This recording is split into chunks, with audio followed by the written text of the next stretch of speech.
to the worst days, I could look at it from so many different angles. Like what was worse as far as who I was hurting, and even like I overdosed a lot of times. You know, there were times I woke up with paramedics on the parking lot next to my car. I woke up on New Year's Eve or New Year's Day in the hospital at 3 a.m. in the emergency room. My parents were there. I had no idea how long I'd been out, you know, and it was that. There was, you know, a lot of stealing, a lot of lying, a lot of just reckless law breaking, and you know, and trusting people that I didn't know with things that I was injecting into my body. You know, a substance I had no clue what it was. It was just the notion of like, I hope this is what I think it is. When I really began to make the change based on just finances and availability from you know, pain pills and from like powder cocaine and heroin into crack into like methamphetamine and stuff like that, I began, you know, I was introduced to the needle and to IV use, and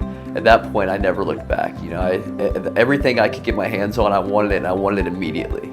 So yeah, I was so focused on external things, and part of that being just insecure and being just, you know, being so broken and needing validation from so many things that I didn't do any work on the inside. I worked on how, you know, I worked on getting in shape. I worked on making money. I worked on, you know, having all these people that I needed validation from that never changed. You know, the real struggle that I needed to work on was inside of me, and you know, I was dishonest, and I really just looked at it as going to treatment so many times.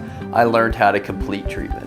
I learned how to tell people what they wanted to hear so I could go about my way and do what I wanted to do. This time around and coming up here, you know, a lot of it was just like knowing that doesn't work and knowing how just miserable it's been trying to make that work so many times.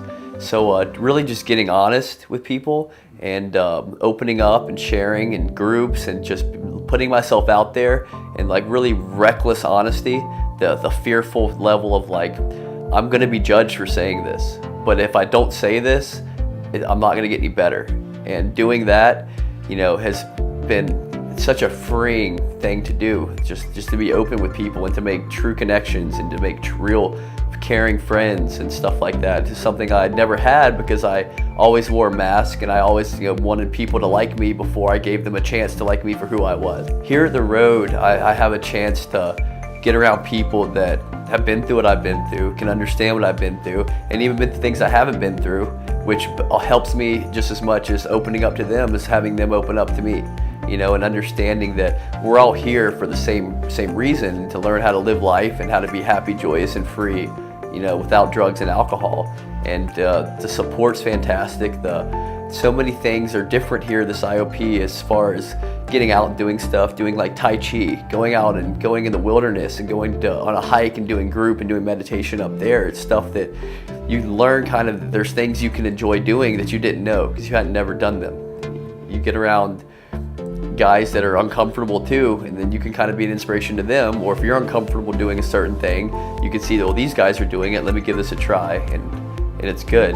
It makes me feel good.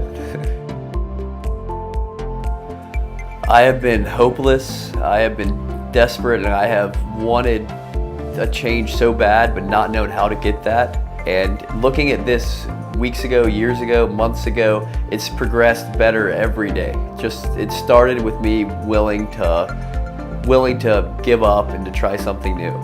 And I was scared to do that. I was scared of life without my safety blanket of drugs and alcohol. And it got a lot better when I let that go and I turned it over to people that wanted to help me and people that could help me, and putting faith in them.